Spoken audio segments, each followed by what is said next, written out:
ठाणे-मुंबई महानगरपालिका क्षेत्राला पाणीपुरवठा करत असलेल्या शहापूर तालुक्यातील भातसा धरण क्षेत्रात मुसळधार पाऊस पडत असल्याने धरणाचे 5 दरवाजे मंगळवार दिनांक 19 ऑगस्ट रोजी सायंकाळी उघडण्यात आले आहेत. भातसा धरणाची पाणी पातळी 139.70 इतकी झाली असून पाण्याचे प्रमाण वाढत असल्या कारणाने अतिरिक्त पाण्याचा विसर्ग करण्यासाठी धरणाचे दरवाजे उघडण्यात आले आहेत. साधारण 66 क्युसेक पाण्याच्या विसर्गामुळे नदीकाठच्या गावांना सतर्कतेचा इशारा देण्यात आला आहे.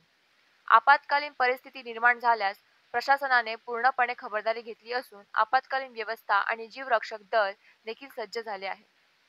धरणाच्या पाण्याच्या विसर्गामुळे शहापूर किनवली मुरबाड रस्त्यावरील सापगाव येथील भातसा नदीच्या पुलाने देखील धोक्याची पातळी गाठली आहे. सध्या पुलाच्या काठापर्यंत पाणी आले असून वाहतूक सुरळीतपणे चालू आहे. नागरिकांनी आणि प्रवाशांनी देखील सावधानता बाळगून सुरक्षिततेची काळजी घ्यावी.